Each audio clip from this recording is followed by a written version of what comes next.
Welcome to my shop. Welcome to my shop. I do a lot of wood cutting, building things of wood, but I finished off the lathe, kind of. I think you remember those legs I had? My own legs? Yes, of course. I like to climb up in there. So that's ready for this lathe here. It goes off the wooden table and mounted on this fellow, but this is the one I did some modification to it too. Yeah. Hello. What do we have here? So this is the one that you saw the other day. There's the legs. Bragging, okay. So those are those rusty legs now mounted onto these I-beams. Oops, what do we got here? I guess it doesn't matter too much, a little bit over. I painted it as well. Good steel plate, hot rolled, accurate, no bends, from Cormac Metals. Get this paint off here right now. Okay, there we go. It's an old headstock and an old tailstock. I got free shipping on eBay, and I looked at it and looked at it. Had a unique underside to it. And I thought, I'm gonna do it. Make my own, well, bed, I guess, and carriage. That's the carriage there. That is a milling attachment from China.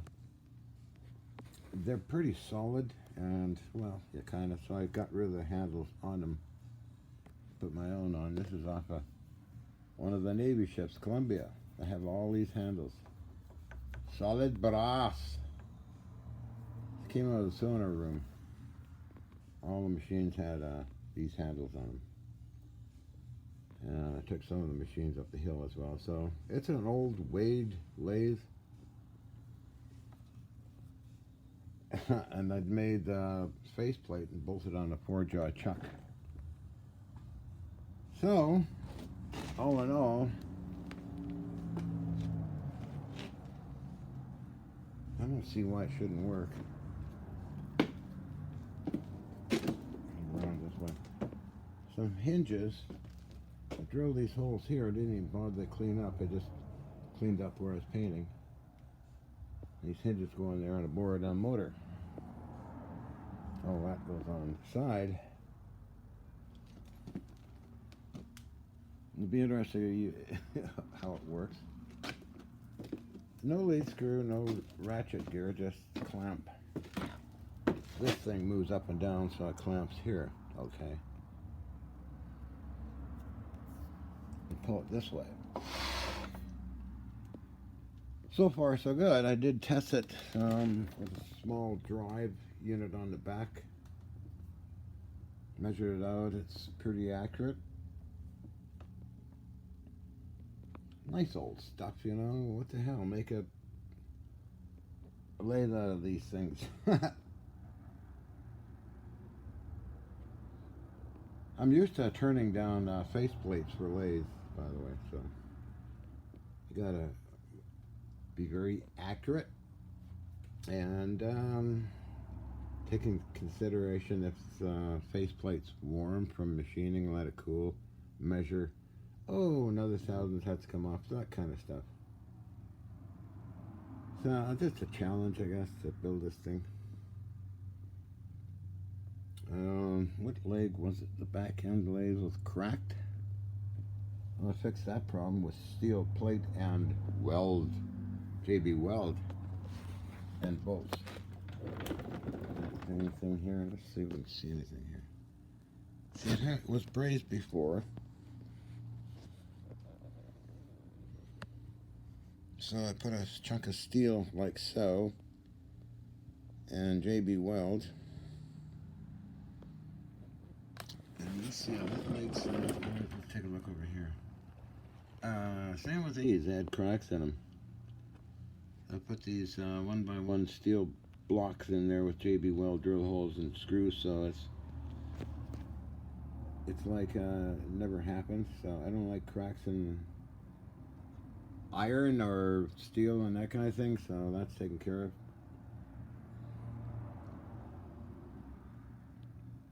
It took a lot of time, of course, but oh well. So that's that.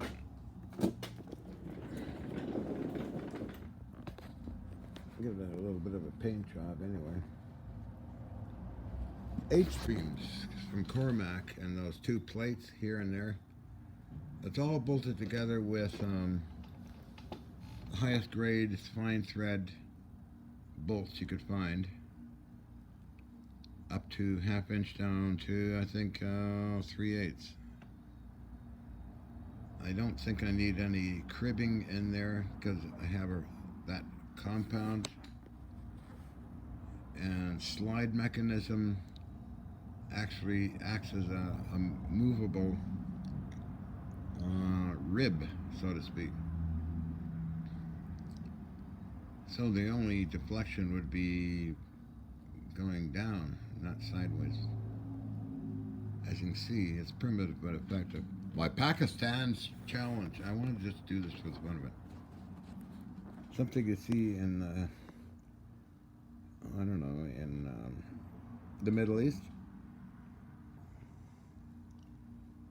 I made my own lathe before and it worked just fine a long time ago when I was a kid.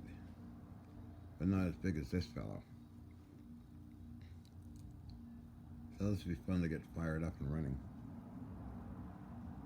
I mean, I have lathes in there, of course. They work great. And just a challenge of building one. This one's just a restoration of a Seneca Falls number 10 pedal lathe, believe it or not. Well, it's going to be motor driven. Excuse me. Reinforcing with steel plate down there, which will go up on top between two steel plates for modification to the Seneca Falls pattern on the bed.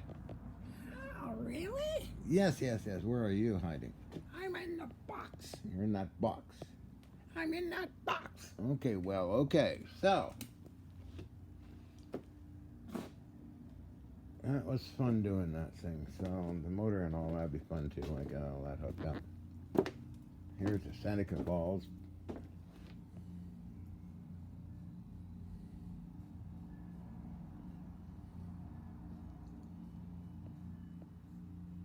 That's all put together by pieces I got off eBay, actually, at really low prices. Couldn't find any attachments for that lead screw. Had to use other attachments. Then I modified, ground and milled, and synced up both of these ends perfect. Stack of gears I used for it, I guess. But look, this is great. This is off a Logan lathe compound. I couldn't find a compound for Seneca Falls number 10, so I found something that's quite suitable and very strong, and I modified it, and it is strong. I mean, what the hell? So that's all fun in machine tools. There's Inventor's 3 Carolina bandsaw. Power hacksaw. So I wonder, let me look at this for a minute. I'm going to put that lathe here. I don't know yet. This might just go out there. You can go inside too. But anyway. Gotta leave room for more machine tools and artillery and cannons and anything crazy and weird and wonderful, huh? This little fellow I use a lot. That's an original mini lathe. All steel, no plastic gears or any of that garbage, and the motor's driven by a variac direct current bridge circuit. So that's all fun. This guy came to the scrapyard, I mentioned 100 times. All restored and that, so I don't know, I just love doing stuff, crazy stuff like that. Oh, wow. Yes, yes, yes, yes. Oh, that's the story on the lathe.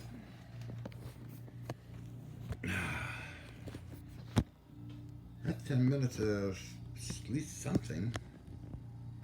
Well, back later then.